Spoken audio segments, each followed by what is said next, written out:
Rough transition and good evening. Today is Monday, June 21st, 2021. I am your host, Evan George, and welcome to Bostopia Nightly News. Tonight, we're going to have a shorter show than usual. For fun, I will be trying out a different light setup, so let me know. I think I look a lot brighter and a lot paler, but I'll leave that up to you to judge. And the top story for tonight is going to be about the air conditioning use, what it's doing to our electrical grid, how it is actually creating a vicious cycle. I got to speak about it a little bit during the podcast, but did not get to cover it during the TikTok rundown, so I figured now would be a good time to do it. And then we're finally going to look at the Boston Pride Forum that was a raft with controversy, with both Kim Janey and Andrea Campbell deciding not to attend. So we're going to jump around with that. And jumping right into it, and this is a good time as always for me to tell the TikTok audience hello, and I recommend hopping over to Twitch, Facebook, YouTube, and if anyone comes across this or a clip, like, subscribe, 5 stars, if you want to continue to support whatever version of local media I think this is. Now, as I said before, and let me set up the graphic for people.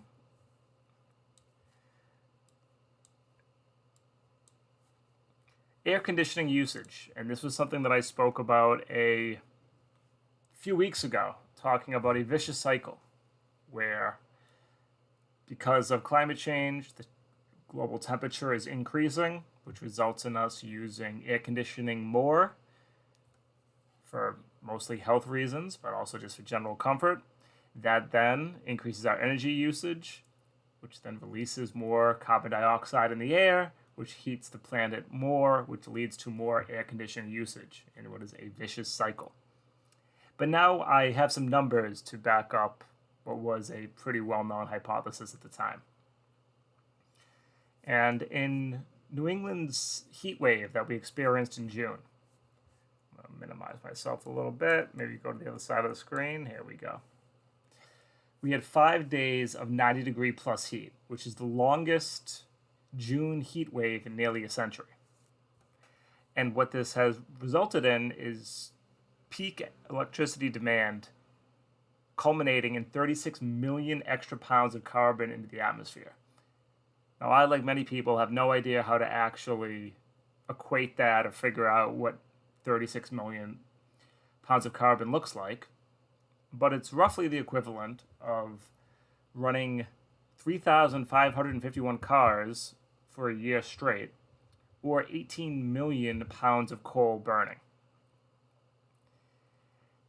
And the cycle I described, quoted now by Joseph Daniel, from the Senior Energy Analyst with the Climate and Energy Program at the Union of Concerned Scientists. Climate change is driving more and hotter heat waves, which is forcing us to use our air conditioning units more, which is driving up emissions and causing more climate change, and so on and so forth, perpetuating itself. By the end of the century, experts say Massachusetts could see anywhere between 13 and 56 days of extreme heat each year, whereas the average was only 4 days per year from 1971 to 2000. And that's always another important point. More than half of the carbon that has been emitted into the air has occurred during my lifetime,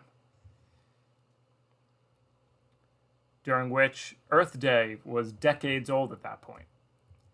This was a well-known phenomenon that it's tough to say our leaders ignored, because they very much knew what was happening, and it benefited capital, it benefited American industries, it benefited a small select group of multimillionaires and billionaires to maintain the status quo of our energy usage.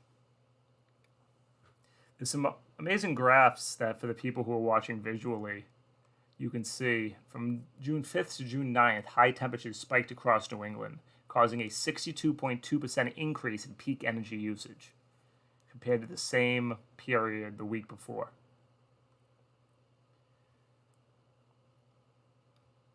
Looking further. And this now talks about air pollution. During a heat wave, emitted pollution gets trapped in stagnant air. I guess it doesn't rise as quickly, causing the air quality index to spike. The higher the air quality index means more pollution, which means we are at greater health risk.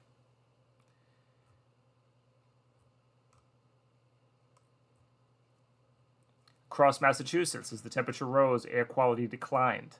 The EMS saw a 44% increase in call volume over that period.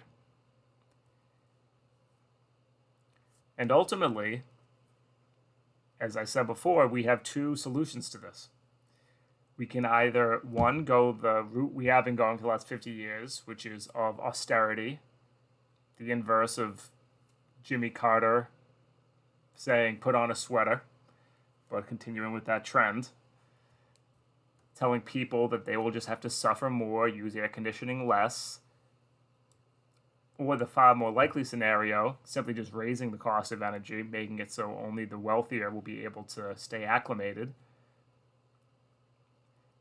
Or we could transition our energy use to renewable energy, using the existing fossil fuel infrastructure we have to create a whole new energy grid in the hopes of dismantling and no longer relying on the very fossil fuels which is choking the planet.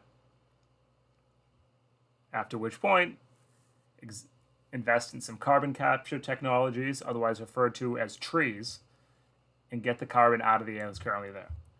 But if you don't do those two things, there's very little we are going to be able to do to stop this vicious cycle. And now with that, let's go to the forum. So I glanced at it a little bit just to see what they talked about. I am mostly interested in how they addressed what their decision to come. As I said before, or just as a recap, Boston Pride has been boycotted for at least the last 2 years now, but concerns about it certainly predate that, pointing to the fact that the board of Boston Pride, I believe, is predominantly or all white, and they have in the past been accused of being, I will use the phrase transphobic. If that is too harsh, then at least exclusionary to the trans community and to also gay, queer, bi, people of color. And so I think it was last year, some groups broke off from Boston Pride, which is still, I think, the largest parade in New England. And they started forming the Rights March for Trans Lives rally, which happened last year, which happened again this year. And the March for Trans Lives, that coalition, had their own forum. If someone can find me a recording of it, I will absolutely go through it. I have been unsuccessful. But basically, Kim Janey and Andrea Campbell declined this invitation, went to that forum instead, whereas Michelle and then the three conservative candidates, Anissa, John, and John, all attended the Boston Pride. So after their intros, they then got to circle back and ask the candidates, why did you decide to come? What do you think of the boycott? So on and so forth. So I'm going to start there. I have not heard any of their responses. We're going to listen to how they handled that question. I've marked a few more questions they ask. We'll listen to that. We'll have a nice relaxing evening as we all recover from the long day's events. And if you know what I'm talking about, then you know what I'm talking about. Because today was rough for a lot of people. Let me just play around for those watching visually. Minimize the screen here.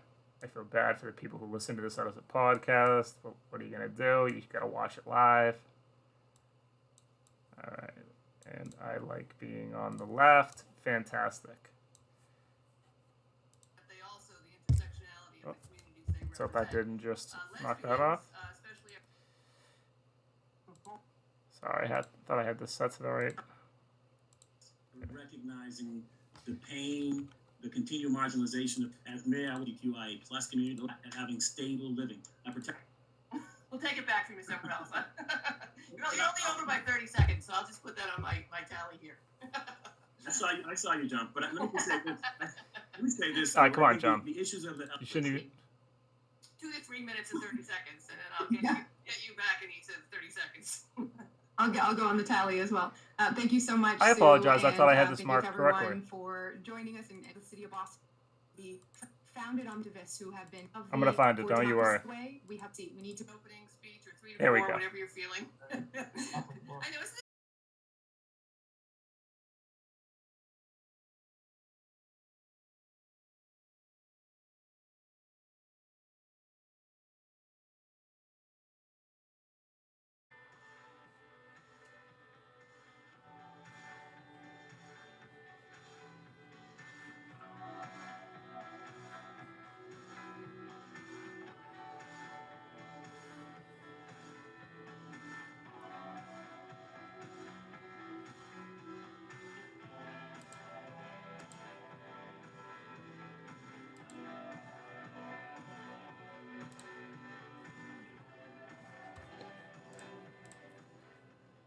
All right, I think I deserve credit for how fast I just brought that up.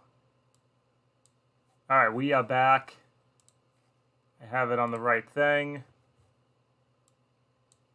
To be implemented and maintained at the state level.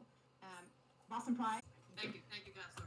And those here this evening, that we're all committed to those actionable items, that we are all committed to the work that. The chance to lean in and be. I think that the challenge is to creating these spaces, especially as they relate to building new business and building small business, that we continue to see too many of our residents, especially those that may be experiencing. Creating social infrastructure. This is important for every community in the city of Boston, including the LGBTQIA+ community. I would start a fund. Capital is typically one of the biggest barriers with a development. Restaurants that have liquor licenses. I saw you did an auction once. Can live fundamentally and also enjoy. I'd love to try to figure out. Many of the seniors obviously represent and reflect the challenges of the communities that they also, the intersectionality of the communities they represent. Older for individuals, for our residents across the city of Boston. So A great organization presents much better than he is. He really doesn't. There's no reason for him to be in the